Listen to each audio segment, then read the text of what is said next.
Good afternoon, ladies and gentlemen. Welcome to Lounging with Lisa, the video series that has me lounging while coming at you with thoughts of the day. I just got my little bit of vitamin D that's needed to take on the day.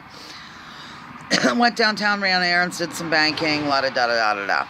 Now, I wanted to tell you, the other day I mentioned that my nickname is Miss Perkins, and I call my boss the Chief.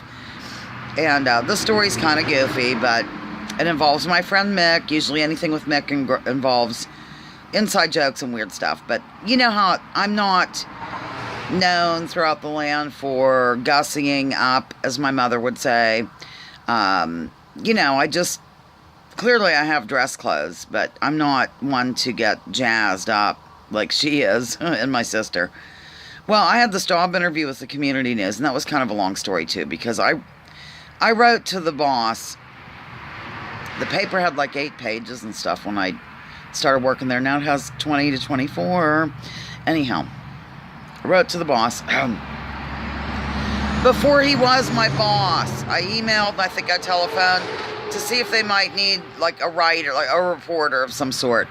And he called me back and said, would you be interested in sales? And I said, oh, yes, absolutely. And then he would work me into the reporting and all this. So he wanted to interview me. He was so funny because I don't think he was that familiar with the Hauserman clan. And he was telling me how to get to the newsroom in Linesville, PA, which is 7 miles away. I mean, I grew up here. It was just cute. So I arrived, and actually on my way, my friend Mick said, please stop by along your way, because I was totally dressed up. I mean, I had on a skirt, a matching suit jacket, and a thing, and I might have even slapped on some makeup and, heels and all that jazz. And I got out of my vehicle at Mick's, and for some reason he said, ooh, Miss Perkins, and thought for some reason I looked like a Miss Perkins. I'm not sure why. It just floated to his mind, and so he photographed me wildly because we wanted to shock humanity with these photos of me all dressed up and such. And so anyhow, I went over and I had the interview with the boss, and he was so funny. My boss is kind of stuck in like a 70s sort of sitch. I'm reaching for my coffee without looking. Okay. Oh, Colleen Nye, take note of the mug. It's her mug. Wait, I'm going to have to set it here. Chubby arms being shown in my tank top. Oh, don't look. At any rate, so I'm in the interview, and we have these different campaigns every week. Like I was telling you, this time it's graduation and stuff, and one of them is a section for parties and, weddings and special occasions. And my boss calls it, I don't know, I think it's funny, you might not. He calls it For Your Good Times. And it just struck me as something from the 70s, but at any rate, is it raining? By God, it is, with the sun out. All right, so he calls it For Your Good Times, and he's trying to ascertain during the interview how I would handle approaching various advertisers to go into the good times section. And, if we were having one advertiser out west, what I would do. And to promote the good times, ladies and gentlemen, which I just call special occasion section whenever I sell it now. And so I'm telling Mick about it after.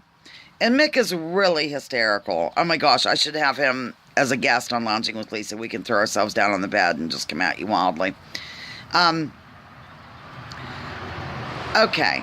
He said, I was telling Mick about this, how would I sell the good times section? And Mick said, did you answer him and say that you would moonwalk to your vehicle, whip out your pick from your back pocket, and pick your hair, and work in the word dynamite as much as possible along your way to the sale? I just thought it was hysterical. Maybe you don't, ladies and gentlemen, but remember that show Good Times? The African-American family, I think they lived in the kind of the ghetto area of Chicago, and J.J. Walker would say, dynamite, and use a pick on his hair. Yeah, okay, that's the joke. So at any rate, I became known as Miss Perkins at the Community News. I know the story's probably not that funny to you, but Mick and I die laughing. Oh my God. He always makes me tell stories over and over, and he wants me to exaggerate each time. Don't even get me started on the vacuum cleaner story, ladies and gentlemen. I guess this video is probably specifically for Mick Boyle of Route 6 Conneaut Lake.